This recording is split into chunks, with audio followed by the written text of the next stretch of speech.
Hiroshima, by David Wright. But I say, have they not heard? Yes, verily, their sound went into all the earth, and their words unto the ends of the world.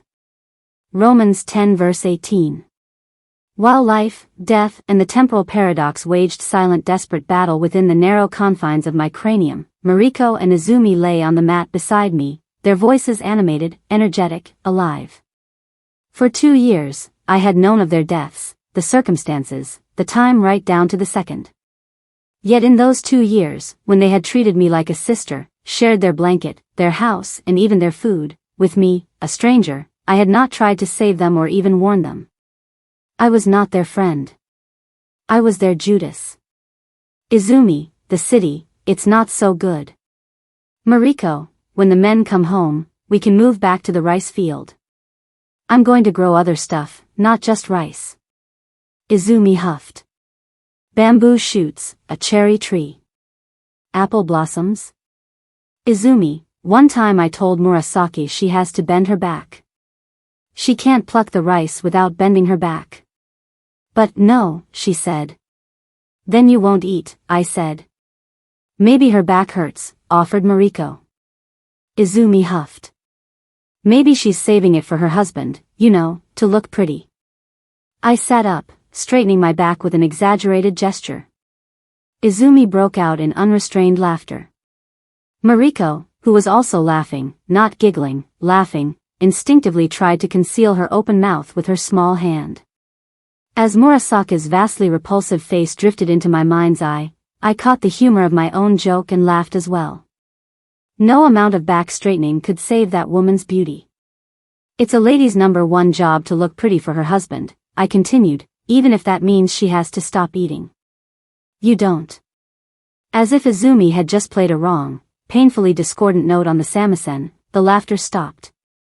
She means, because you are already pretty, Sei, Mariko hastily intervened, not because you're husband's, she didn't mean. Self-consciously, I fingered the stone pendants around my neck. It's so late, whispered Mariko. We should sleep. I didn't want them to sleep. I wanted to hear their voices, full of character, full of life, to the last second. But they would not speak any more tonight, and soon they would be silent forever. Soon they would be dead. Careful not to wake them, I slipped out from under the coarse linen blanket and walked towards the translucent rice paper window. The moon, barely visible, just a faint sliver of white, peeked into the room as the window slid in jerks and jumps along its wooden runner. Why didn't I shake them awake, tell them to run to the hills while they still had the chance and don't look back? They knew the missionary stories, Noah and the flood, Sodom and Gomorrah. Even if they didn't believe me, I had to warn them. Remember Lot's wife and the pillar of salt and don't look back.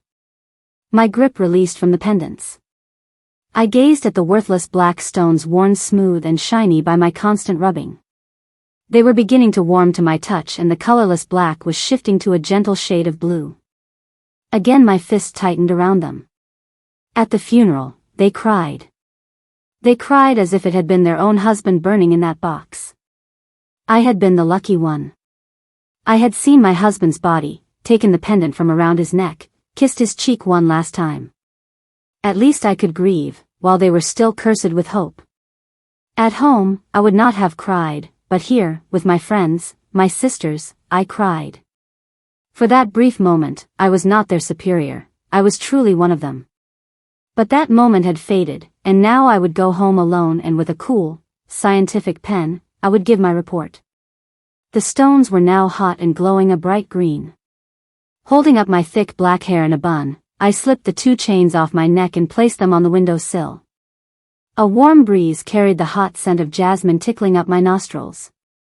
Hiroshima, August 6, 1945, I said into the night and my voice was cold. The stones flashed to white as an equally cold voice radiated from them. Sister Sei Horikawa, are you alone? Yes. Your husband has not reported. His Zero was shot down in the Pacific last year. You saw the body. Silence. His chrono stone, the cold voice heated. Is it lost? I have them both. What about the others? 43 missions were completed. 6 were unsuccessful. And my sister, Helen Elena's, Pompeii mission, year. Alas, we lost contact with the Pompeii mission. She's lost? Silence. You leave in 2 hours. Make sure you are wearing both stones. Make sure you are alone. And say, the signal was fading. I'm sorry to hear about your husband. He was a good and faithful ambassador of our Lord Jesus Christ. The stones went black and cold. Now I was alone. My eyes burned.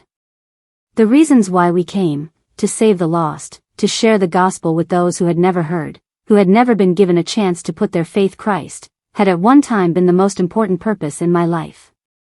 In the 4th millennium, time was truly the last missionary field, and the pursuit of time's lost souls was worth any sacrifice.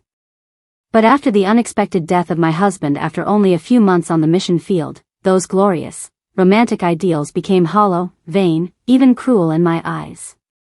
I'd hated them, as I'd hated God for taking my precious Toshiro from me. I stopped being a secret ambassador for the Lord.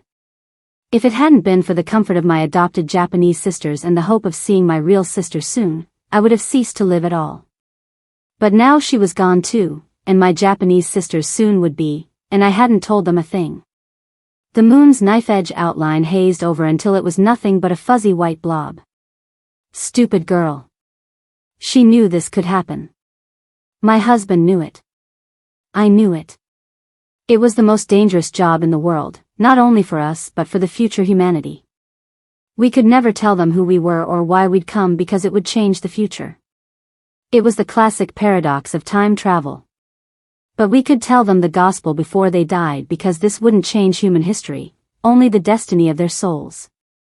It was risky. Things could go wrong. The Chronos stones could be lost. Time could be irreparably altered, but we'd all thought it was worth it. Sliding the window shut, I walked towards the mat with the pendants in my hand. Izumi was snoring and Mariko had meekly fallen asleep with her hands against her ears. They were all the family I had left. If they were to wake up now, see my tears and gently touch my shoulders, my cool, scientific heart would melt in their hands. I would break my oath. I would tell them everything. I closed my eyes wet and did not open them again until they were dry. There was only one fixed, absolute answer to the temporal paradox, and I knew it as well as, better than any time-traveling missionary in the field. But maybe there was more than one solution. The stones were already beginning to warm again. Soon it would be time. Bending down on my knees, I gently moved Mariko's hands from her ears. Slipping one of the pendants around her head, I kissed her smooth, tender lips. She did not waken. Slipping the other necklace around Izumi's head, my dry lips gently touched against her pouting cheeks. Her snores continued peacefully. The stones glowed white-hot. Lying down between them, I closed my eyes. A loud knocking, knuckle against wood, pried my eyelids apart. Mariko, Izumi, raked a hoarse voice. There was no answer. Murasaka's straight-backed outline was so distinct in the rice paper wall that my imagination immediately filled in the details of the ugly face on the other side. Soon that silhouette that was beaming through paper would be permanently blazed into a brick wall. Go away, I yelled. We're sick. Sei, Murasaki continued unabated, you are not in your garden anymore. You can't do what you want. We're in the city. We have to work for the army, tear down houses, build walls. Go away. My voice rose almost hysterical as I struggled to fight down a wave of emotion beyond my control. Mariko, Izumi. When they again did not answer, Murasaki gave up her nagging and left. I passed an hour or two in silence, my arms outstretched to the two empty spaces on either side of me. Would they hate me for what I had done, for not warning their families, for snatching them like a twig from the flames and sending them to a strange place, beyond their wildest imaginings, where they would be foreigners, isolated and alone? But at least they would have a chance that I hadn't given them.